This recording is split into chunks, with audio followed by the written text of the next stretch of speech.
এখানে একটা চার্ট রয়েছে, এই চার্টের মধ্যে তোমাদের কিছু রেট আছে পুরাতন, কিছু রেট রয়েছে আপডেট।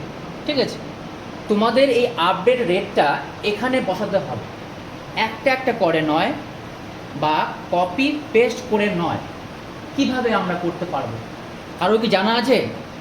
তো দেখো এখানে ধরলাম এই অরেঞ্জের রেটটা আমার লাগবে না, আমাকে এটা সম্পূর্ণ সিলেক্ট করে আমি কি করব, কন্ট্রোল সি করব।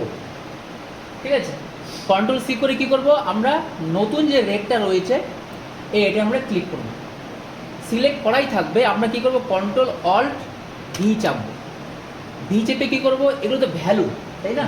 একটা দাম রয়েছে, এগুলো সংখ্যা রয়েছে, তাই তো? ভ্যালুতে ক্লিক করবো, দেখা যাচ্ছে এটাকে বলছে হচ্ছে পেস্ট স্পেশাল একটা অপশন।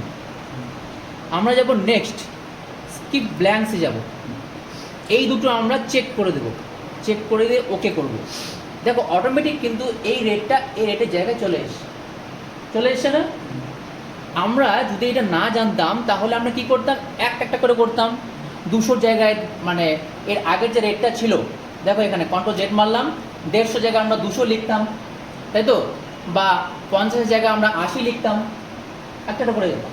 বা ধরো যে আমাদের যখন আমাদের বড় চার্ট দেবে অফিস থেকে কোনো, তখন আমরা কিন্তু একটা একটা করে করলে কিন্তু আমাদের কি হবে, সময়টা নষ্ট হবে, তাই না?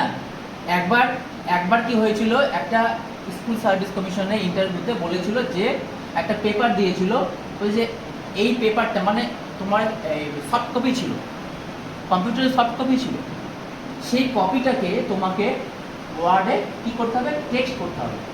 ঠিক আছে, তো সবাই তো ওয়ার্ড বের করেছে, সবাই তখন একটা একটা করে করছে, তার মধ্যে মাত্র 3টে ছেলে কি করেছে, ওরা ডিরেক্টলি ওই কপিটা নিয়ে গুগল থেকে ওয়ার্ড থেকে কি করেছে, ওয়ার্ডে কনভার্ট করে দিয়েছে, সঙ্গে সঙ্গে সেকেন্ডের কাজ, সঙ্গে সঙ্গে সেকেন্ডের মধ্যে সেটা কিন্তু কি হয়েছে, পিডিএফ থেকে বা জেপিজি ফাইল থেকে কনভার্ট হয়ে সেটা কিন্তু ওয়ার্ডে চলে এসছে।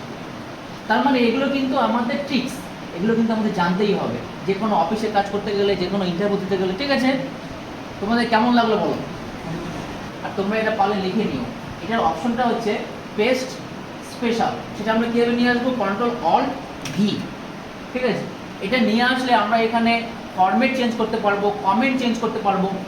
ধরো স্কুলে মার্কশিট দিয়েছে, সবাই পাস করেছে, তার মধ্যে কেউ ফেল করেছে, কেউ ফার্স্ট ডিভিশন পেয়েছে, কেউ আবার কি সেকেন্ড ডিভিশন পেয়েছে, সেগুলো রিমার্কস লেখা থাকে। ঠিক আছে, আবার রিঅ্যাসেসমেন্ট হলো, রিঅ্যাসেসমেন্ট হওয়ার পরে কী হলো, ফিডব্যাকটা আবার চেঞ্জ হয়ে গেল, রিমার্কসটা চেঞ্জ হয়ে গেল। সেখানে কি যে স্টার পেয়েছে সে হয়তো ফার্স্ট ডিভিশন হয়ে গেল, যে হয়তো পাস করেছে শুধুমাত্র সে হয়তো সেকেন্ড ডিভিশন হয়ে গেল। ঠিক আছে, সেগুলো কিন্তু আমরা কমেন্টের সাহায্যে কিন্তু চেঞ্জ করতে পারবো একসঙ্গে। ঠিক আছে, যেরকম করে আমরা আপডেট রেটটা পুরোনো রেটের মধ্যে দিলাম। ঠিক আছে, তো আজকে এই পর্যন্তই।